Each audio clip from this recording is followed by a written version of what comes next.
Reborn, I returned to the day. My boyfriend dumped me this time. I destroyed his entire life. Rain, lashing against a shattered windscreen, the sickening crunch of metal, the smell of burning rubber, and the terrifying, breathless void of my lungs collapsing.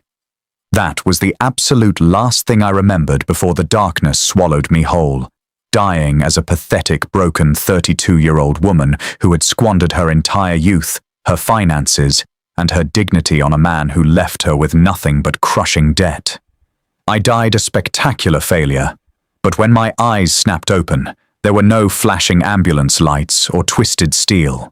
There was only the rich scent of roasted espresso, the faint hum of a barista steaming milk, and Tristan sitting across from me in our favorite Shoreditch cafe, uttering the exact words that had destroyed my life 10 years ago. "Charlotte, are you even listening to me?" Tristan's voice, a smooth, practiced baritone, pulled me from the dizzying vertigo of my own consciousness. I blinked, my vision swimming as the muted, warm lighting of Monmouth Coffee Company came into sharp focus. I looked down at my hands. They were unscarred. The arthritis that had begun to curl my fingers in my early 30s was gone. My skin was smooth, my nails painted a neat, chip-free burgundy. I was wearing my favorite cream-colored cashmere jumper, the one I had ruined with red wine during a depressive spiral in 2017. I looked up. Tristan Cavendish sat across from me. He was exactly as I remembered him from our mid-20s, devastatingly handsome with that tousled, sandy hair he spent 20 minutes styling to look effortless, and those sharp blue eyes that always seemed to be looking right through you. He was wearing the vintage leather jacket I had bought him for his 24th birthday. I wasn't dying in a car wreck on the M1 motorway. It was October 14th, 2016. I knew the date because it was the day the world as I knew it had ended. I said. Tristan sighed, leaning forward and resting his elbows on the distressed wood of the cafe table, putting on his best mask of sympathetic agony. "I just feel like we're moving in different directions. I love you, Charlotte. You know I do. But my startup, AuraSync, needs my full attention. I feel suffocated. I need space to figure out who I am without you. I think we need to break up." In my previous life, those words had felt like a physical blow. I remembered the exact sequence of my pathetic reaction, my breath hitching, the hot, humiliating tears spilling over my cheeks, my voice cracking as I leaned across the table and grabbed his hands, begging him. "What did I do wrong? We can fix this. I'll support you more. I'll pay the rent on my own so you can focus on the app. Please, Tristan, don't do this." I had clung to him like a drowning woman, and he had loved every second of it.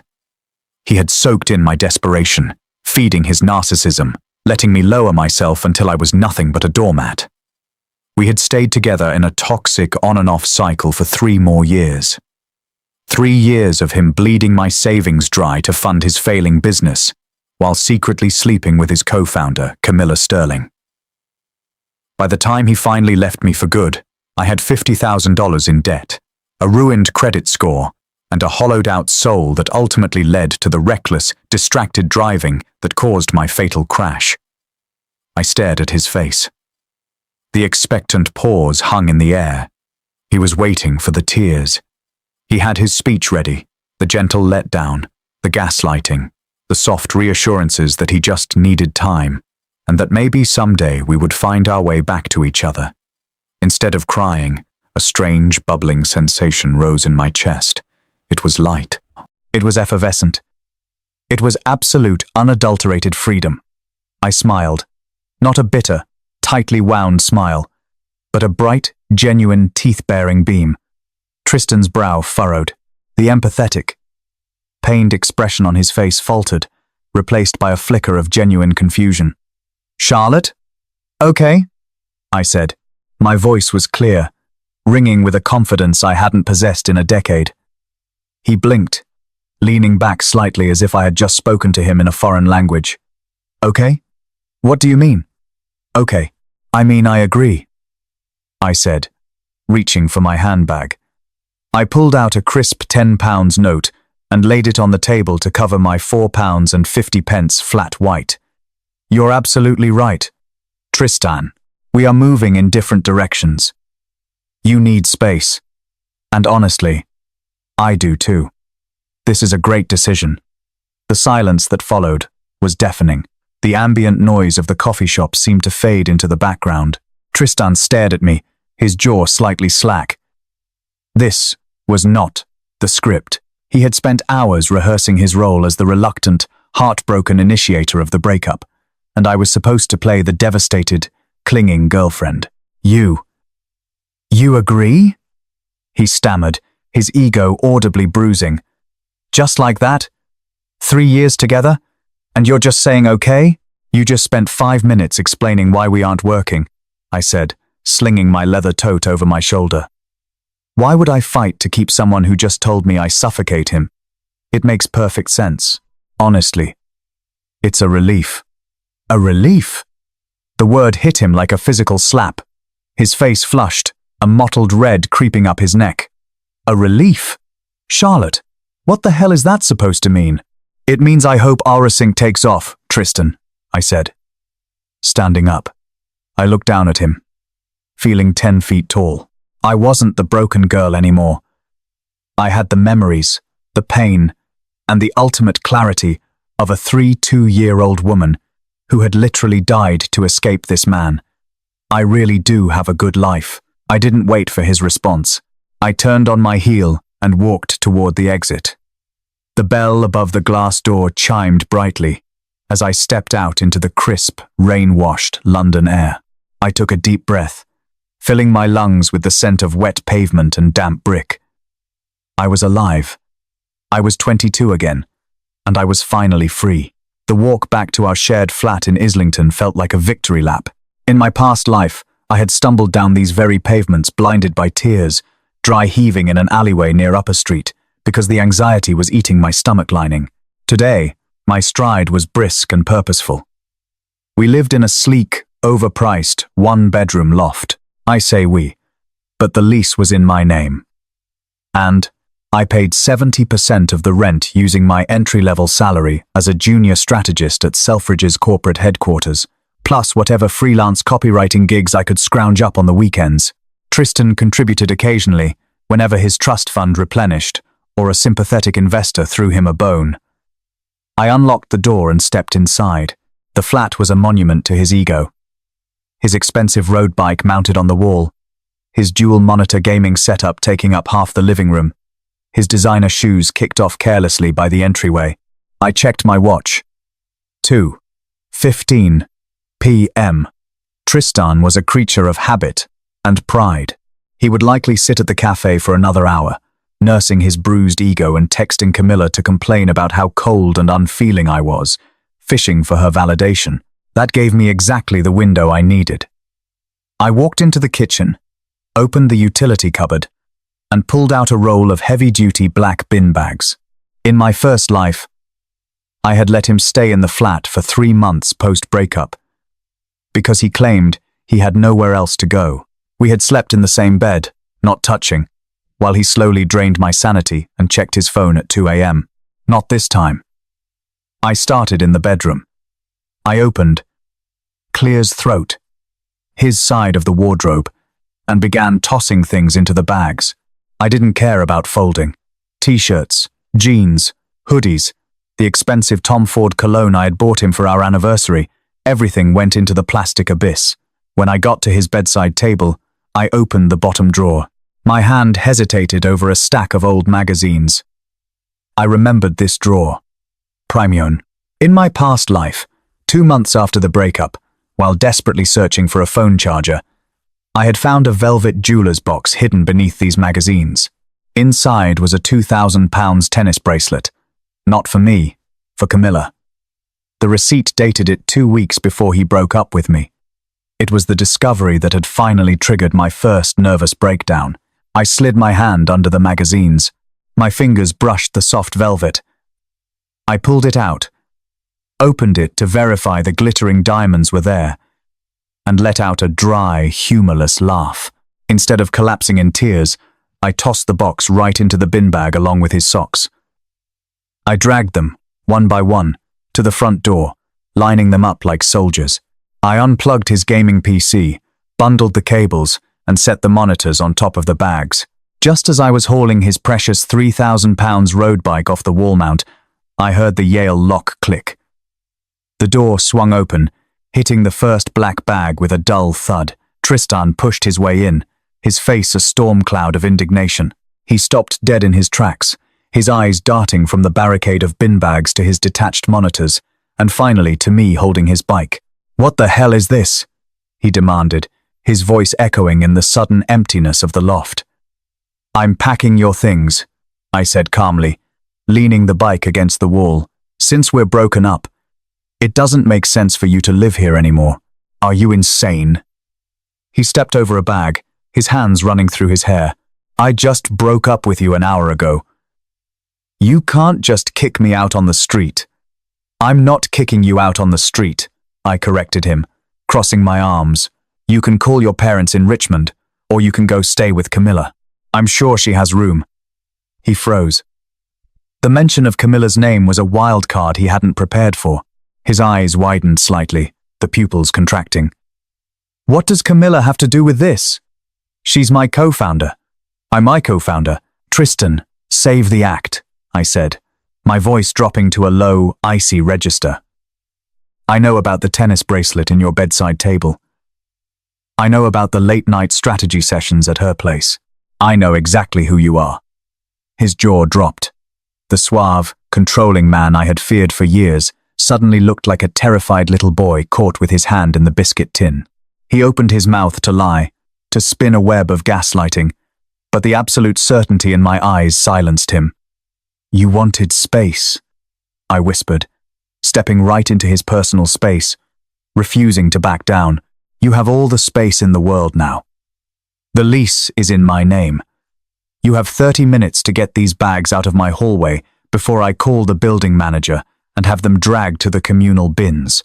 Charlotte, wait. Let's just talk about this." 29 minutes, I said, turning my back on him and walking to the kitchen to pour myself a glass of water. Over the next half hour, I watched in serene silence as the man who had ruined my previous life frantically hauled heavy bin bags down the hall to the goods lift, sweating, swearing under his breath, and occasionally shooting me looks of pure, unadulterated venom. When he finally carried the last monitor out, he stood in the doorway, panting. "You're going to regret this, Charlotte," he spat, trying to salvage some shred of his dignity. "You're acting crazy. You're pushing away the best thing that ever happened to you." I took a slow sip of my water. "Goodbye, Tristan. Leave your key on the worktop." He stared at me for a long second, realizing he had absolutely zero leverage. He threw his silver key onto the quartz worktop with a sharp clatter, turned, and slammed the door behind him. I stood in the quiet flat. The air felt lighter. I walked over to the counter, picked up his key, and dropped it into the rubbish bin. The following Monday, I walked into the Selfridges corporate offices in central London, feeling like a predator that had just shed its old skin. In my past life, this was the week everything began to fall apart professionally. Devastated by the breakup, I had called out sick twice, missed a crucial deadline for the spring quarter marketing deck, and cried in the women's restroom on the 4th floor. My boss, Harriet, a brilliant but notoriously strict woman who tolerated zero excuses, had pulled me into her office and effectively stalled my career track, passing me over for a promotion that went to a colleague. Today, I arrived 30 minutes early. I wore a tailored navy blazer, my hair pulled back into a sleek, no-nonsense knot. I had spent the entire weekend ignoring Tristan's frantic, manipulative texts. "We need to talk. You're overreacting. I need my passport. Let me in." And instead, poured all my energy into completely revamping the spring quarter pitch. I already knew the upcoming trends. I had lived them. I knew exactly what campaigns had failed in 2017 and which ones had become massive cultural phenomena. During the 10 a.m. strategy meeting, the boardroom was filled with the usual hum of anxious executives. Harriet sat at the head of the table, her sharp gaze sweeping over the team. "All right, Harriet said, tapping her pen against her notebook. The Space NK partnership. We need a digital integration strategy that doesn't just feel like a cheap banner ad. Ideas? The room fell into a hesitant silence. In the old timeline, someone had suggested a clunky email campaign that ultimately yielded a pathetic 2% click-through rate. I leaned forward, resting my forearms on the glass table. We don't do ads, I said smoothly, drawing every eye in the room. We do interactive augmented reality. We partner with Space NK to launch a virtual try-on feature integrated directly into our app's checkout process. A customer is looking at a cocktail dress? We prompt them with the exact lip shade to match. Let them see it on their face via their phone camera, and bundle the purchase with a single click. It was a strategy that wouldn't become industry standard for another few years. But the technology was just emerging now. Harriet stopped tapping her pen. She stared at me, her eyes narrowing in calculation. Do we have the dev resources for an AR integration? She asked, her tone entirely shifting from dismissive to engaged. I spoke with the lead developer in the tech department this morning. I lied effortlessly. I knew from my past life that the tech team had been begging to beta test an AR module, but had been shut down by marketing. They have a beta API ready to go. They just need a flagship campaign to attach it to. We could be the first to market. A slow smile spread across Harriet's face. Hastings, she said, using my last name for the first time in 2 years. Put together a full brief by Wednesday. If the numbers align, you're leading the pitch. Understood, I said, leaning back. My heart was pounding. A thrilling, heavy rhythm of pure adrenaline. By lunchtime, my phone was blowing up, but not from Tristan. It was from Pippa, my best friend. Pip was a force of nature, a fiercely loyal corporate solicitor who had hated Tristan from day one. In my past life, I had isolated myself from her because I was ashamed of how Tristan treated me. I had lost her friendship entirely by 2019. Seeing her name on my screen made a genuine lump form in my throat. I answered on the first ring. Pip, Charlotte Hastings. What in the name of God is going on? Pip's voice blasted through the speaker, breathless and highly entertained. I just got off the phone with Simon. You know Tristan's sycophant friend. Simon claims Tristan is currently sleeping on a futon in his basement because you went psycho, packed all his worldly possessions into bin bags, and threw him out over a delusion that he's cheating with Camilla.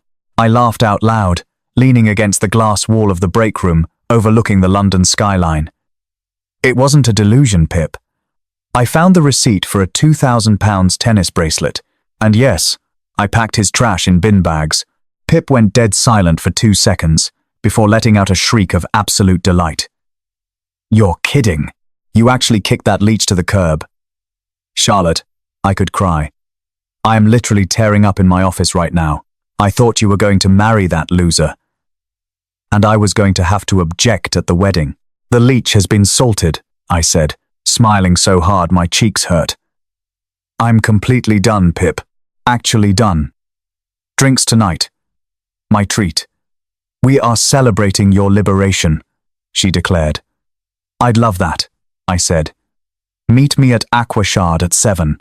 I'll be there at 6:45 with a martini already ordered for you, she promised before hanging up. I slipped my phone back into my pocket, feeling an immense weight lifting off my shoulders. I was repairing the damage before it even happened, but as I walked back to my desk, my phone buzzed again. This time, an unknown number. I unlocked the screen to read the text. Charlotte. It's Camilla. Tristan is a mess, and he's not focusing on the launch. You're being incredibly immature about this. We need to meet so I can explain the dynamic, and you can give him his flat back until he finds a place. Meet me at Cafe Nero on Regent Street at 5 p.m. I stared at the sheer audacity of the text. Camilla Sterling, the woman who, in my past life, had not only slept with my boyfriend, but had systematically embezzled the £50,000 I had foolishly loaned Tristan's company, funneling it into her own private accounts before fleeing to South America, leaving Tristan bankrupt and me to foot the bill. She thought she was dealing with the naive, insecure, two-year-old Charlotte, who could be bullied and intimidated by a woman in a designer trench coat. She had no idea she was stepping into a trap set by a ghost. I didn't block the number. Instead, I typed a very quick, very calculated reply. See you at 5. If she wanted to play games, I was ready. Only this time, I knew exactly how the board was set, and I was holding all the cards. Years later, I stood on the penthouse balcony of my own marketing firm watching the city lights glitter against the dark canvas of the night. The journey from a naive, broken girl to the woman standing here hadn't just been about vengeance. It had been an arduous reclamation of my soul. Tristan and Camilla had eventually destroyed each other, their web of lies and financial deceit collapsing under the weight of an SFO investigation that I had. They learned the hard way that karma is rarely a mystical force. Sometimes, it's just a woman with a second chance and an impeccable memory. I didn't just survive the ashes of my old life. I used them to build an empire.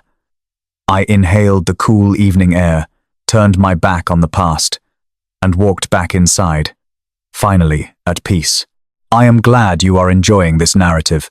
While I don't have personal experiences or feelings to draw from, I can certainly analyze the tropes of revenge dramas and weave the kind of high-stakes, satisfying twists you need to bring Charlotte's story to life. Let's keep the momentum going. The Café Nero on Regent Street was suffocatingly crowded, smelling of burnt espresso and damp wool coats. I arrived at 4:50 p.m., bought myself a black tea, and claimed a small table near the back, facing the door. I wanted to watch her walk in. Camilla Sterling arrived at exactly 5:05 p.m. She was a master of the fashionably late power play. In my past life, her striking appearance had always made me feel like a crumpled napkin. She was tall with a sleek, platinum blonde bob, wearing a camel-colored Burberry trench coat and carrying a Givenchy Antigona bag that I knew cost more than my monthly rent. She moved with the arrogant grace of someone who believed the world was an escalator designed specifically to carry her upward. She spotted me, her perfectly manicured eyebrows lifting in a mock expression of pity, and navigated through the tables. She didn't buy a drink. She simply sat down across from me, crossing one long, silk-clad leg over the other. "Charlotte," she said, her voice a soft, patronizing purr. "I know you're going through a lot of big emotions right now." "I'm perfectly fine, Camilla," I said, taking a calm sip of my tea. "But your text said Tristan is a mess. That sounds like a you problem, considering you're his co-founder and his new flatmate." Camilla's smile tightened just a fraction. She leaned in, lowering her voice to create a false sense of intimacy. "Look, I know you're hurt. Tristan told me you threw his things in bin bags. It's dramatic, Charlotte, and honestly, a little unhinged. He's under a massive amount of pressure with AuraSync's seed funding round. He needs stability.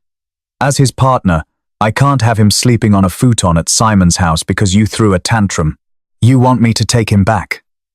I translated, holding her gaze. "I want you to be an adult," Camilla corrected smoothly. "Let him move back into the loft until the beta launch next month. Put your hurt feelings aside for the sake of the business. You've always been so supportive, Charlotte. Don't ruin his life just because he needs some space." In 2016, I had fallen for this exact manipulation. I had believed her when she said they were just friends. I had let him back in. I had written the checks.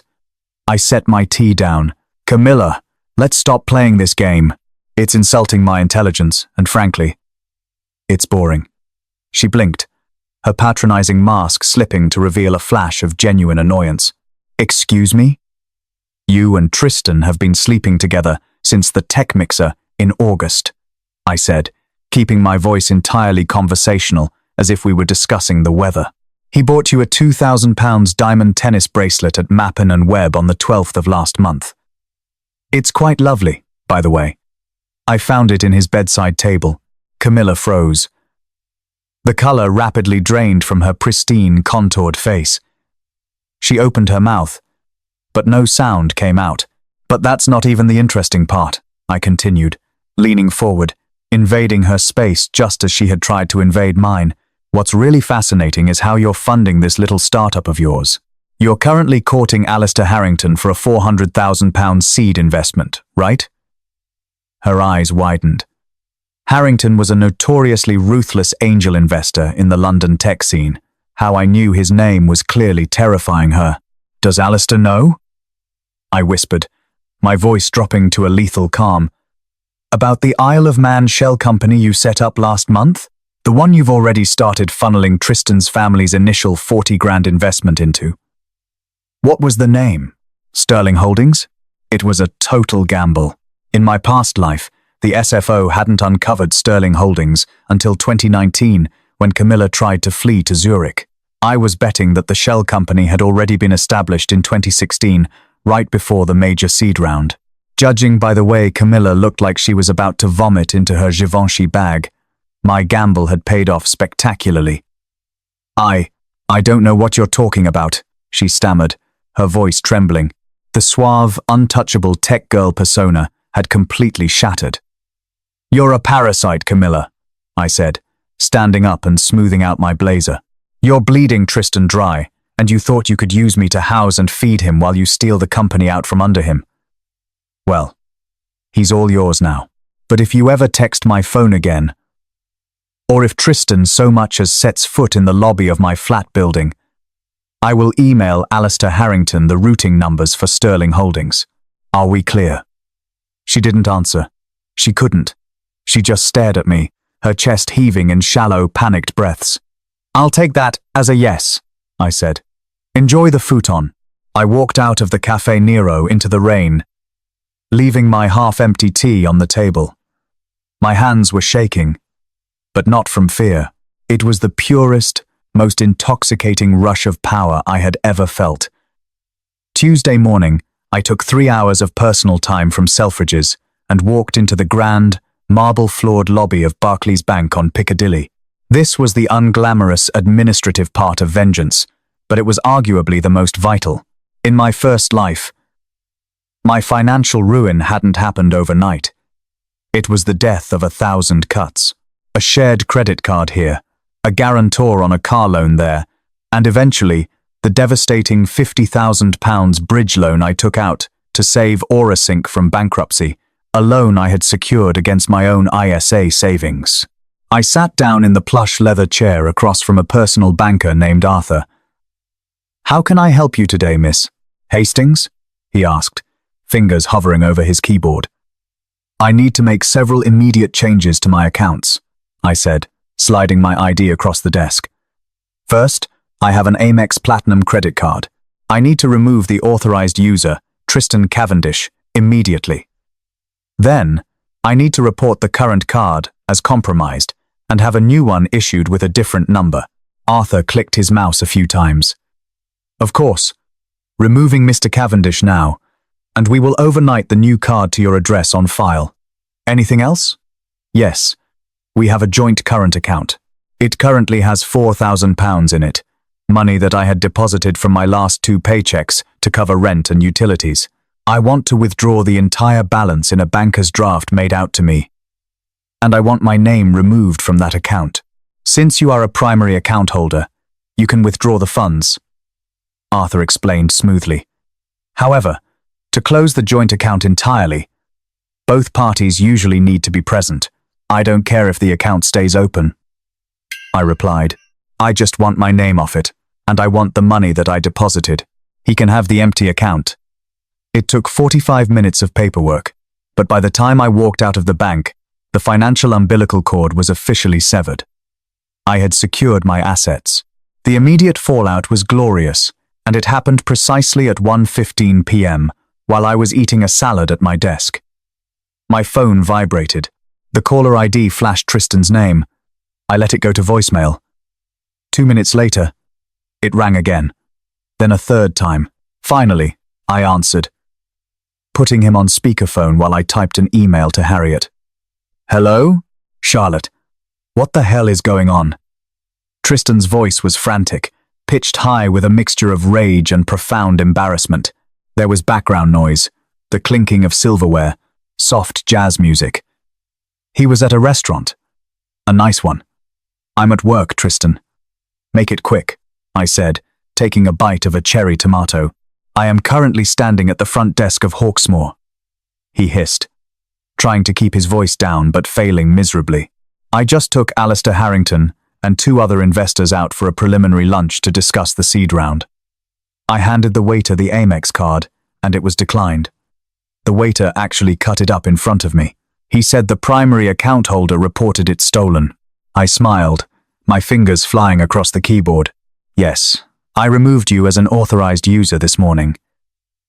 You don't live with me anymore, so I'm no longer subsidizing your lifestyle. You'll have to pay for your own expensive steak lunches from now on.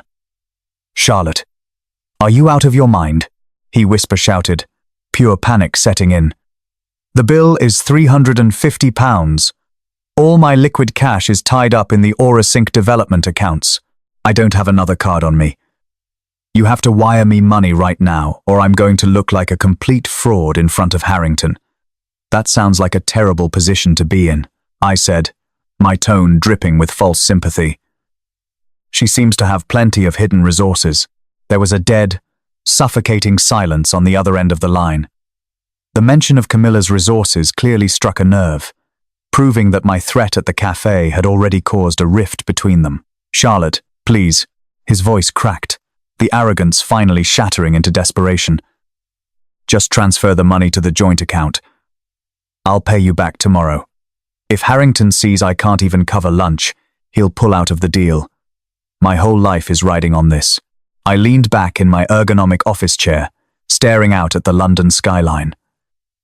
I remembered the nights I had eaten instant ramen for a week straight so he could afford to buy software licenses. I remembered the crushing weight of the debt collectors calling my phone in 2019 while he posted photos from a beach in Ibiza. You told me I suffocated you, Tristan, I said softly, the steel in my voice cutting through the phone line. I'm just giving you room to breathe. Figure it out. I hung up and blocked his number. The next 3 weeks were a masterclass in contrasting fortunes. At Selfridges, my star was rising at meteoric speed. The augmented reality pitch for Space NK had been a massive, unqualified success. Harriet, who had previously viewed me as a competent but unexceptional junior strategist, now treated me like her secret weapon. When the Q4 budget was finalized, she pulled me into her glass-walled office and offered me a promotion to senior digital strategist, complete with a 30% pay bump and a dedicated assistant. I was thriving. I was sleeping 8 hours a night. I had started running in the mornings. Without the emotional vampire of Tristan draining my energy, I felt like I possessed superpowers. Tristan, meanwhile, was spiraling into a catastrophic freefall. London's tech scene is notoriously gossipy, and Pippa, my corporate solicitor best friend, had her ear to the ground. Over espresso martinis at a dimly lit speakeasy in Soho, she gave me the play-by-play. It's a bloodbath, Charlotte, Pip said, her eyes gleaming with predatory delight as she stirred her drink. I had lunch with a colleague who consults for Harrington's firm. Harrington pulled his term sheet for AuraSync entirely. Because of the lunch incident? I asked, feigning innocent curiosity. That was the catalyst. Pip laughed. Apparently, Tristan had to ask Harrington to cover the bill. Harrington ordered a preliminary forensic audit before officially withdrawing, and the auditors found weird discrepancies. Missing funds, unexplained wire transfers to a shell company in the Isle of Man. I took a slow sip of my martini to hide my smile. The seeds I had planted in Camilla's mind had worked. Terrified that I was going to expose her, Camilla had likely panicked and tried to move the embezzled money too quickly, leaving a blazing trail of breadcrumbs for the auditors to find. Tristan and Camilla are reportedly at each other's throats. Pip continued. They had a screaming match in the middle of a WeWork space last Tuesday. He's accusing her of stealing. She's accusing him of being a paranoid failure who sabotaged their funding by breaking up with his sugar mama. Her words, not mine. She's not entirely wrong, I mused. But the implosion is happening faster than I expected. Oh, he's desperate, Pip said, leaning in. Simon told me Tristan has been drinking heavily. He's broke, he's essentially homeless, and his app is dead in the water without Harrington's backing. I knew the desperate phase was coming, and I knew exactly how to handle it. It happened on a cold, unforgiving Thursday evening in late November. I was walking out of my office building, wrapping my wool scarf tightly against the biting wind coming off the River Thames, when a figure stepped out from the shadows of a nearby parking garage. Charlotte. I stopped. It was Tristan. If I hadn't known it was him, I might not have recognized the man standing under the flickering street lamp. The effortless, tousled golden boy charm was entirely gone. He looked 10 years older. He hadn't shaved in days. There were deep, bruised bags under his eyes, and his expensive leather jacket hung loosely on his frame, as if he had lost a significant amount of weight. He took a step toward me, holding his hands up placatingly. "Charlotte, please don't walk away. I just need 5 minutes." I didn't reach for my phone to call security. I didn't back away. I stood my ground, looking at him with the cold, clinical detachment of a dying insect. "You have 1 minute," I said, checking my watch. "I made a mistake," he blurted out, his voice cracking. The arrogance was completely stripped away, leaving only raw, pathetic panic. "Charlotte, I made a massive mistake. You were right about Camilla. You were right about everything. She destroyed the company. She was funneling money." Harrington pulled out. "I have nothing left. I warned you about her," I said smoothly. "You chose not to listen. I was stupid. I was stressed, and she got in my head." He took another step forward, tears actually welling in his eyes. It was a performance, I knew. But it was a desperate one. "I miss you, Charlotte. I miss us. I miss coming home to you. You were the only real thing in my life. Please. I have nowhere to go. Let me come home. We can fix this. I'll get a normal job. I'll do whatever you want." In my first life, this apology was all I had ever wanted. I would have folded immediately, welcoming him back with open arms, ready to heal his broken wings. Now, I felt absolutely nothing but mild disgust. "You don't miss me, Tristan," I said, my voice eerily calm. "You miss my credit score. You miss the hot meals, the clean laundry, and the fact that I paid the rent so you could play CEO. I wasn't a partner to you. I was a utility." "That's not true," he begged, reaching out to grab my arm.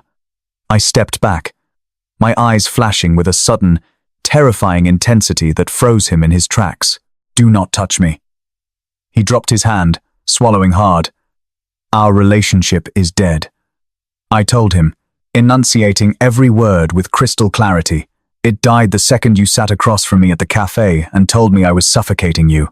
I am not your safety net anymore. I am not your mother, and I am certainly not your fool." I turned on my heel and began walking toward my waiting Uber. "Charlotte," he screamed into the cold wind, his voice echoing off the concrete buildings. "You can't just leave me like this. I'm drowning." I paused at the door of the car, looking back at him one last time. He looked small, insignificant. I got in the car and closed the door. As the Uber pulled away, merging into the glowing stream of London traffic, I pulled out my phone. It was time for the final phase. I opened an encrypted email client I had set up the week before. Attached to a drafted email was a comprehensive, meticulously detailed dossier. It contained anonymous tips regarding Camilla Sterling's offshore accounts, the dates of the unauthorized wire transfers, and the exact corporate structure of Sterling Holdings. It was information that, in my past life, took financial investigators 3 years to piece together. I was handing it to them, on a slip. I typed in the recipient address, whistleblowing@sfo.gov.uk. I hit send. The trap wasn't just set anymore, it had snapped shut.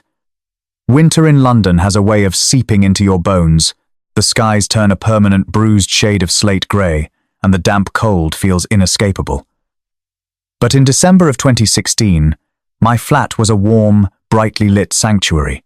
I had bought a new velvet sofa, emerald green, a colour Tristan had always hated, and filled the space with thriving pothos plants and the scent of expensive cedarwood candles. I was entirely at peace. The same could not be said for Aurasync. The Serious Fraud Office does not move quickly under normal circumstances. Government bureaucracy is a slow, grinding machine.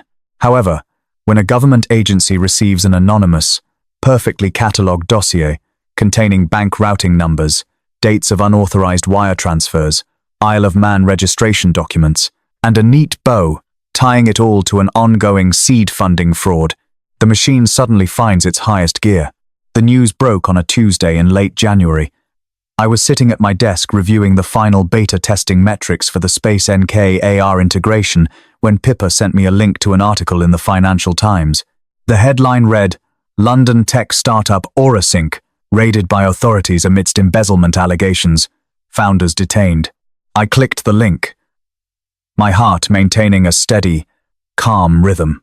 The article detailed how NCA and SFO investigators had simultaneously raided the WeWork offices Aurasync rented and the luxury Canary Wharf flat of co-founder Camilla Sterling. According to the report, authorities had frozen over £250,000 in assets, citing substantial evidence of wire fraud and the misappropriation of investor funds. My phone buzzed. It was Pip. "Tell me you're reading it," she said, her voice practically vibrating with glee over the line. "Charlotte, it's a bloodbath. It's glorious. They caught her at Heathrow Airport." "Wait, what?" I blinked, leaning closer to my monitor. "The article doesn't say that. My sources are better than the journals." Pip laughed, the ice in her iced coffee clinking through the speaker. She was trying to board a one-way flight to Paris with a connection to Zurich. They pulled her right out of the first-class lounge. She had 2 burner phones and a laptop hidden in her checked luggage. It's full-blown corporate espionage levels of stupid. "And Tristan?" I asked, looking out the rain-streaked window of my office. "Detained for questioning. He's claiming total ignorance." "Naturally," Pip scoffed. "He's telling the authorities that Camilla handled all the finances and that he was just the creative visionary. But since his name is on the primary company documents, they aren't letting him walk away that easily. He is drowning in legal fees he can't afford." Simon said Tristan's parents formally cut him off yesterday. "They won't even post his bail if he gets charged." A profound sense of closure washed over me.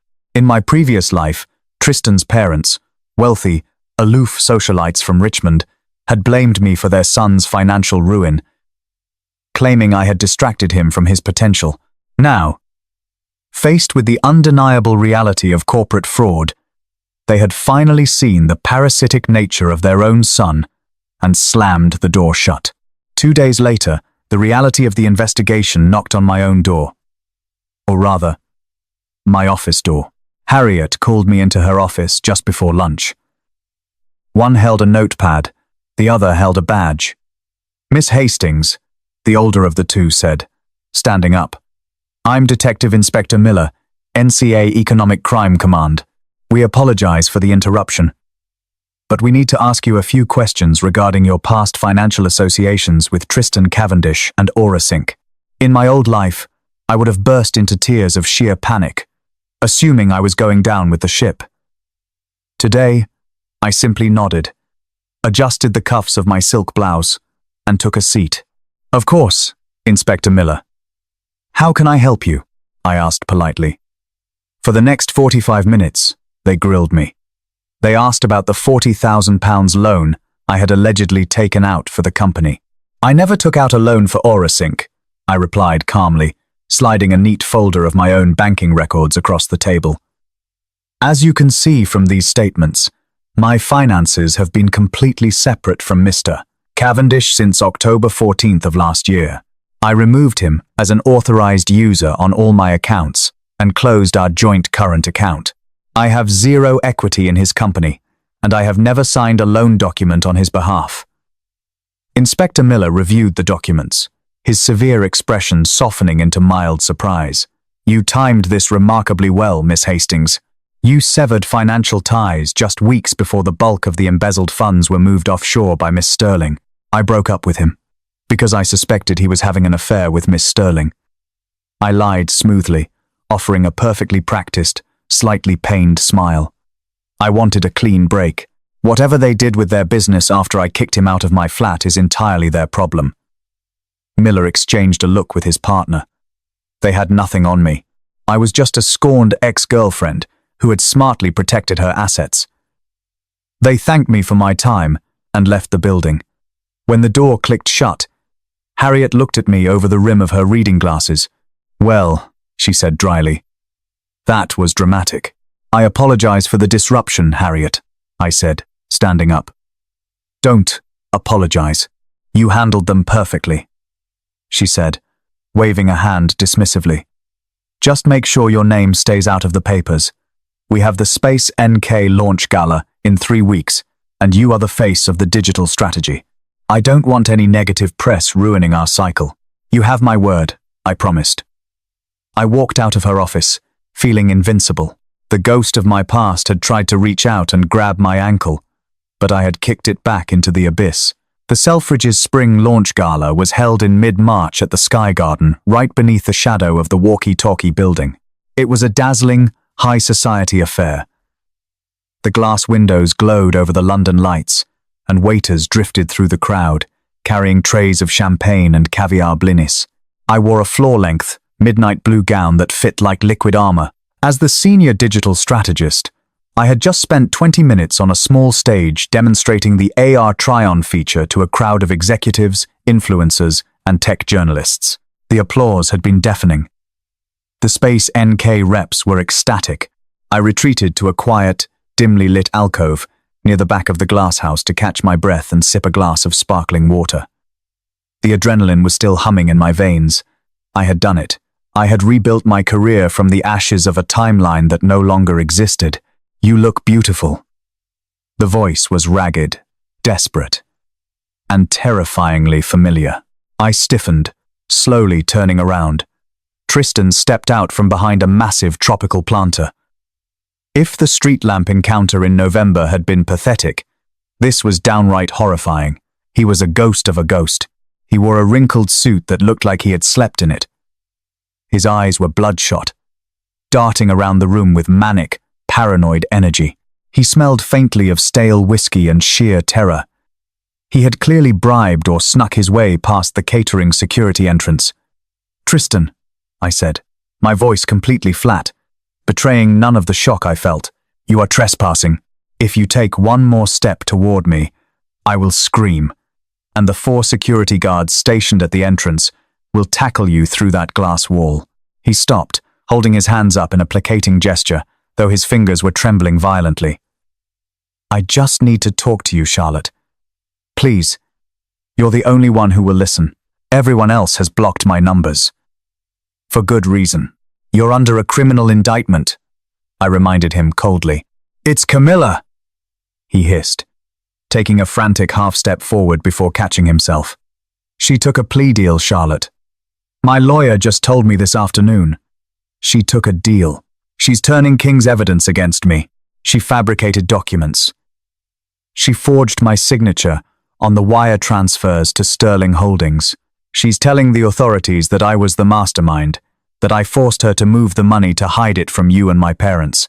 A grim, dark amusement flared in my chest.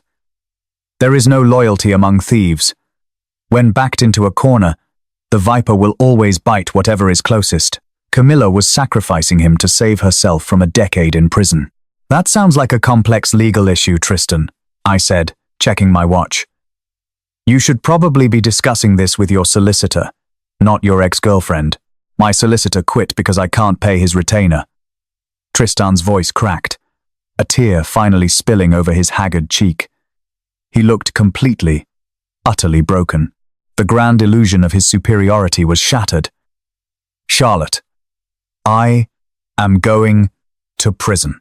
They're going to give me 5 to 10 years for fraud I didn't commit. You have to help me. You have money now. I saw the promotion. You can hire me a real defense barrister. We can prove she forged the signatures."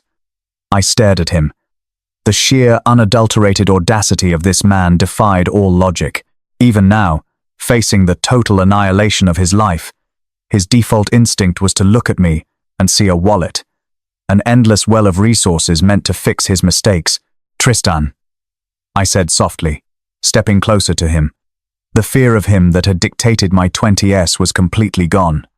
I looked at him and saw nothing but a pathetic, self-destructive child. "Let me explain something to you. I wouldn't give you a single penny if you were dying of thirst in a desert." He recoiled as if I had struck him. "How can you be so cold? We loved each other. I made a mistake, but I don't deserve this. You deserve exactly this," I whispered, my voice dropping to a lethal quiet register. "You lied to me. You cheated on me. You belittled me to make yourself feel big. You were perfectly happy to drain my bank accounts and ruin my credit so you could play startup founder with your mistress. You didn't care if I drowned as long as you had a raft. That was her," he pleaded, pointing vaguely toward the outside world. "Camilla poisoned me. She made me think you were holding me back. Camilla didn't make you do anything," I countered sharply. "You chose to listen because it stroked your massive, fragile ego. And the funniest part of all of this? Camilla isn't the one who destroyed you." Tristan froze. His frantic breathing hitched. His bloodshot eyes locked onto mine, confusion warring with rising dread. I had waited 10 years, across 2 lifetimes, for this exact second. "Who do you think sent the anonymous tip to the SFO, Tristan?" I asked gently. "Who do you think mapped out the Isle of Man shell company, the unauthorized wire transfers, and the exact dates Camilla moved the money?" The color drained from his face in a sickening rush. His jaw went slack. He stared at me as if I had suddenly transformed into a terrifying monster. "You," he gasped, the word barely a breath. "You couldn't have. You didn't know about Sterling Holdings. You didn't have access. I knew everything," I said, my voice steady and completely devoid of pity. "I knew about the fraud. I knew about the tennis bracelet. I knew exactly how it was going to end. So, I expedited the process. I didn't ruin your life, Tristan. I just handed the authorities the roadmap to the ruin you created yourself." He backed away from me, his eyes wide with absolute horror. The realization that he had been outplayed, outmaneuvered, and utterly destroyed by the woman he had treated like garbage finally crashed over him. His breathing turned ragged, bordering on hyperventilation. "You're a psychopath," he breathed, his voice trembling. "No," I smiled, a genuine, terrifyingly bright smile. "I'm just a woman who finally woke up." "Goodbye, Tristan." I turned my back on him and walked back toward the glittering lights of the gala. I didn't look back when I heard the heavy, desperate thud of his footsteps running toward the exit. I didn't look back when, 10 minutes later, I saw 2 security guards rushing toward the catering doors. I picked up a fresh glass of champagne from a passing waiter, joined my colleagues, and toasted to the future. The legal hammer fell with deafening finality in September of 2017. The trial of the Crown versus Camilla Sterling and Tristan Cavendish was a brief but spectacular media circus in the London tech sector. Despite Camilla's attempt to throw Tristan under the bus, financial prosecutors are remarkably adept at uncovering a paper trail. They found the original metadata on the forged documents, proving Camilla had fabricated them after she was caught. Camilla Sterling was convicted of wire fraud, embezzlement, and attempting to flee jurisdiction. The judge, an incredibly stern woman who had zero patience for white-collar crime, sentenced her to 6 years in prison, plus full restitution of the £400,000 she had stolen from various investors. Tristan didn't get prison time, but his punishment was arguably worse for a narcissist of his caliber. He avoided a sentence by pleading guilty to gross financial negligence and minor accessory charges. He was slapped with 3 years of intense probation, 2,000 hours of community service, and a permanent, glaring criminal record that explicitly barred him from ever holding a fiduciary or executive position in a registered company again. He was bankrupt. He was radioactive in the tech industry. The last I heard from Pip, who occasionally checked the court dockets out of sheer morbid curiosity, Tristan was working the night shift at a regional logistics warehouse in Milton Keynes, living in a cramped studio flat above a bowling alley, trying to pay off the massive fines the court had levied against him. His life was reduced to the very thing he had always mocked, a tedious, unglamorous struggle for survival. As for me, my trajectory was entirely different. By the spring of 2018, I was officially promoted to Director of Digital Innovation at Selfridges. I had negotiated a salary that allowed me to aggressively build the wealth I had been denied in my past life. I didn't buy flashy cars or designer bags like Camilla. I invested. I built a formidable stock portfolio. And in June, on my 24th birthday, though my soul was 34, I signed the closing papers on a beautiful, historic townhouse in Hampstead. It had sweeping views of the London skyline, original hardwood floors, and a massive kitchen with a marble island.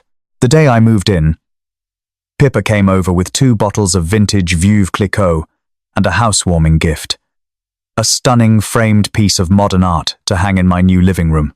We sat on the floor of the empty living room, eating takeaway sushi off paper plates and drinking champagne out of actual crystal flutes I had unpacked first.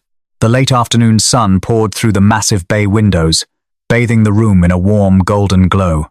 "You know," Pip said, leaning back on her hands and looking around the empty space with a satisfied sigh. "If you had told me 2 years ago that you would be sitting in a £1 million townhouse, single, thriving, and Tristan Cavendish would be scanning barcodes on night shift." I laughed, taking a bite of a spicy tuna roll. "Sometimes reality is stranger than fiction, Pip." "What's your secret?" she asked, turning to look at me, her expression turning surprisingly soft and sincere. "Seriously, Charlotte, it was like a switch flipped in you that day at the coffee shop. You went from this anxious, apologetic girl to a complete powerhouse overnight. How did you do it?" I paused, staring down at the bubbling gold liquid in my glass. How could I explain it? How could I tell her that I had to die, crushed in a twisted wreck of metal and regret, to realize the value of my own life? I had tasted the absolute bottom. I had felt the agonizing regret of a life wasted on someone who didn't care if I lived or died. When you carry the memory of your own wasted death, the fears of your youth suddenly seem incredibly small. I looked up at Pip and smiled. I just realized that I was the author of my own story, Pip, and I decided I was tired of being a background character in a tragedy. She grinned, raising her glass. "To the main character, then. To the main character," I echoed, clinking my glass against hers. Later that night, after Pip had gone home and the house was quiet, I stood by the bay window, looking out over the glittering expanse of the city. The trains were snaking slowly across the dark landscape of the city, carrying people to unknown destinations. I placed my hand against the cool glass. I didn't feel the phantom pain of my old life anymore. The arthritis in my hands, the crushing anxiety in my chest, the suffocating debt. They were gone, buried in a timeline that had ceased to exist the moment I refused to cry over Tristan Cavendish. I had been given a second chance, a miraculous reset button on a broken life. I didn't waste it on blind, reckless revenge. I used it to surgically remove the cancer from my timeline, and more importantly, to build something beautiful in the space it left behind. I took a deep breath of the clean, paint-scented air of my new home. I was alive. I was safe. And for the first time in 2 lifetimes, I was exactly where I was supposed to be. Years later, I stood on the penthouse balcony of my own marketing firm, watching the city lights glitter against the dark canvas of the night. The journey from a naive, broken girl to the woman standing here hadn't just been about vengeance. It had been an arduous reclamation of my soul. Tristan and Camilla had eventually destroyed each other, their web of lies and financial deceit collapsing under the weight of an SFO investigation that I had quietly catalyzed with an anonymous tip. They learned the hard way that karma is rarely a mystical force. Sometimes, it's just a woman with a second chance and an impeccable memory. I didn't just survive the ashes of my old life. I used them to build an empire. I inhaled the cool evening air, turned my back on the past, and walked back inside, finally at peace.